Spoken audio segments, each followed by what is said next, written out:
3 of 3 today is another Bernie question. The question is, hey, David, how should Bernie be handling protesters who interrupt his speeches? So we actually had a voicemail last week from an angry Trumpist who said, Bernie is weak. Bernie is beta because protesters get up on the stage and they take over the microphone and Bernie just stands there. Now, there's a practical question and then there's an ideological question. The practical question is that it's lose-lose for Bernie because if Bernie is speaking and protesters come on stage and commandeer the microphone, if Bernie allows them to speak, wow, Bernie is so weak and beta that he can't even control his own stage.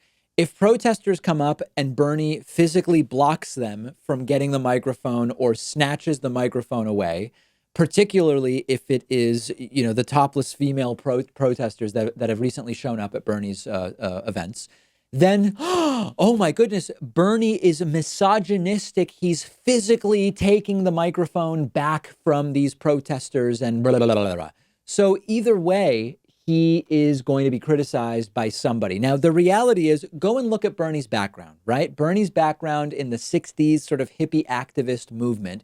It's all about interrupting speeches, which is a nonviolent form of activism. So I would not be surprised if when Bernie has this happen to him, he sees it nostalgically in some sense. And it's a throwback to when he was involved in protest movements in the 60s and 70s that did exactly this type of stuff. Now, I also want to point out, and this will get us to what is coming when it comes to Bernie's security situation.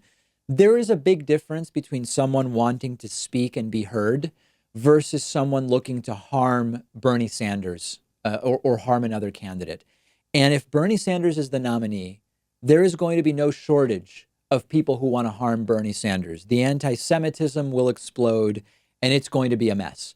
So the real answer is, if you want to prevent this stuff from happening in the first place and never even end up in the position of having to stand aside while people commandeer the mic or having to snatch the microphone back from someone, the answer is you put in place more security. And this is ultimately going to resolve itself because the major candidates are going to get Secret Service protection very, very soon.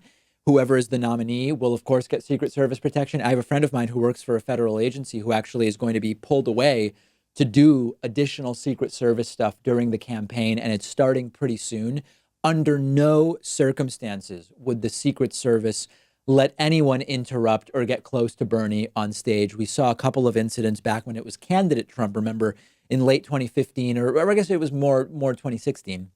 Yeah, 2016, not 2015, where people started to make an attempt to get on the stage or whatever. Trump is immediately pulled away. The people are immediately tackled. So the ability for anyone to grab the mic at a Bernie rally is very soon going to completely evaporate because of the Secret Service protection that will soon be put in place. Let me know what you think. How should Bernie handle it? Should he just prevent it altogether with a stronger security presence? Let me know. I don't think this is the most important thing. I do not evaluate candidates on the basis of how they react to people jumping onto the stage trying to speak. That's just not how I pick who I'm going to vote for, but maybe you're in a different camp.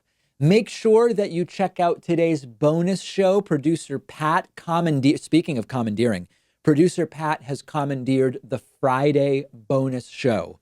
Check it out by becoming a member or a patron. Membership, joinpakman.com. Patreon, patreon.com/David Pakman Show. We then have the South Carolina primary over the weekend. We then have Super Tuesday next Tuesday, which we will be covering live.